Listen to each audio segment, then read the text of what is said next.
Hey, I'm Al Corlin. Thanks very much for joining me.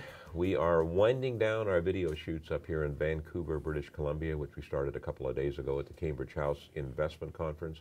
I want to say once more, for the last time, I promise I won't say this again, that is one of the best venues out there for people who want to increase their exposure and increase their knowledge of the resource industry.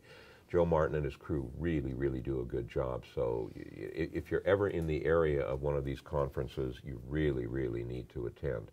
One of the joys of coming to these conferences for me is I get to sit down one-on-one with some of our clients and really a lot of our friends, and this gentleman who I'm about to chat with falls into the category of being a friend, even though I haven't known him for a long time. I've known of him for a long time. Randy Turner. Randy is the president of SilverQuest, one of our newest sponsors. Great to have you with us. Thank you, Al.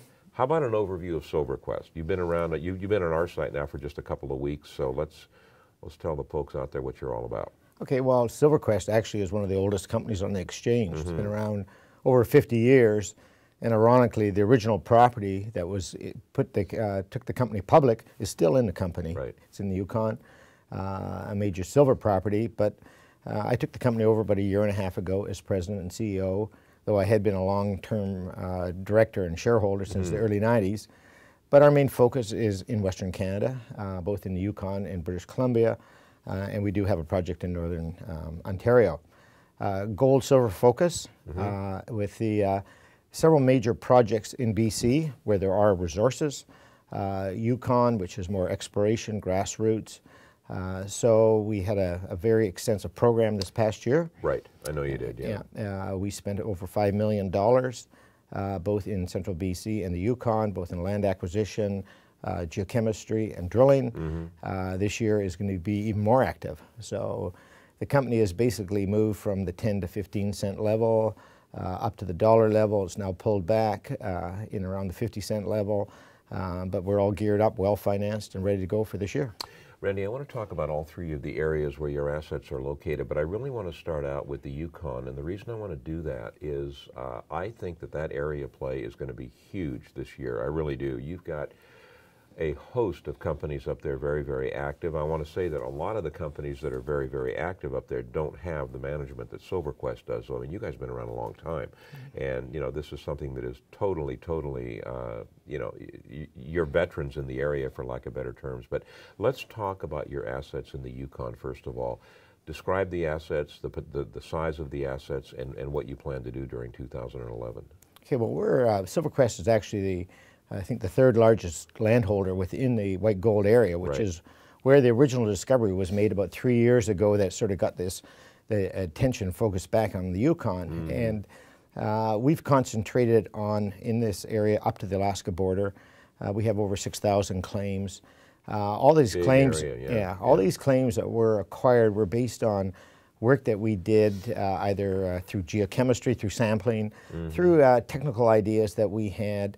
And we built up this portfolio of properties. We have done some acquisitions from other companies, from other prospectors.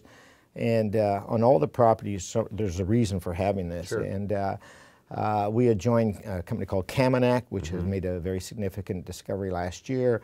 We are just immediately west of Underworld, which is now owned by Kinross. Kinross bought them out last year in March for about $160 million. So we did this basically over the last year and a half, this land acquisition.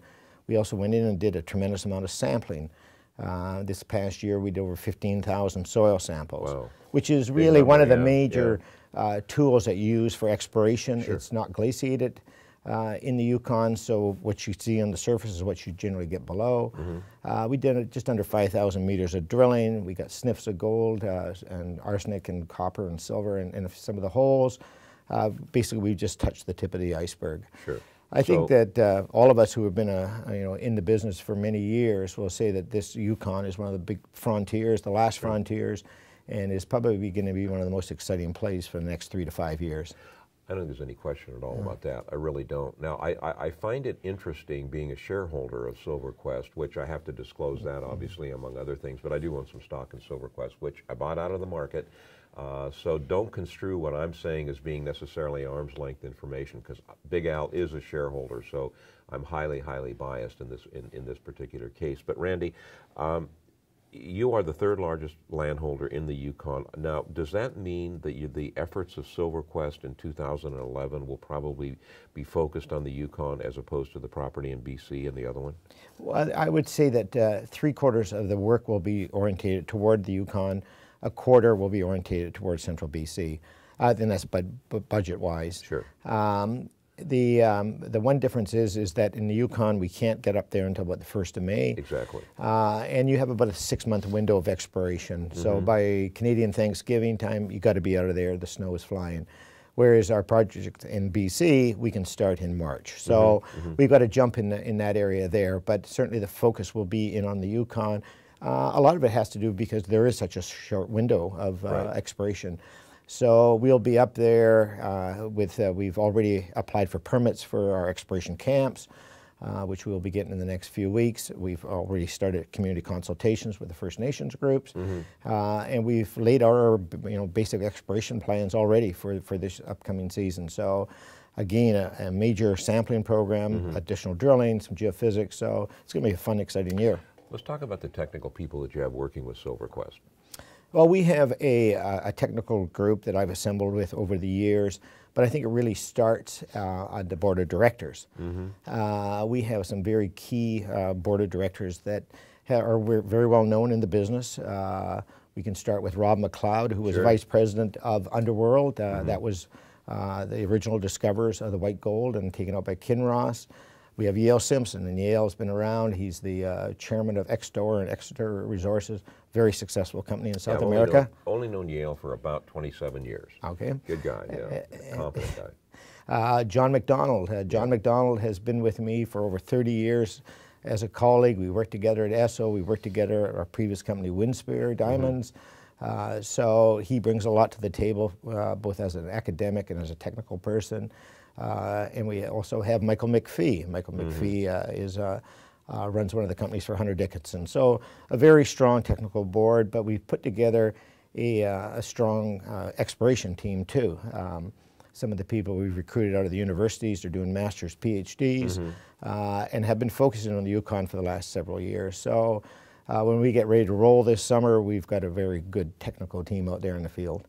Let's talk about the other 25% of your effort that's going to be going into the property in British Columbia. Let's just touch on it lightly, if you would. Yeah. Describe the property and describe what you're going to be doing there. Well, we have two major assets in central BC, about a 3-hour drive outside of Prince George. One is called the Capoose deposit, and we just announced a resource there. There's about 1.8 million gold equivalent, made up of almost 900,000 ounces of gold and 51 million ounces of silver. That 43-101 was announced there last week. We'll be putting out the final report within the next 45 days. Sure. We did 10,000 meters of drilling. It's an open pit situation. We also announced the metallurgy. There's almost 90% recovery in the gold, so that's another positive for the project. Oh, sure. And we have a 25% interest in a project called the Davison. Davison is again a porphyry-style gold silver project, 30 kilometers to the east. The operator of that project is a company called Richfield Ventures.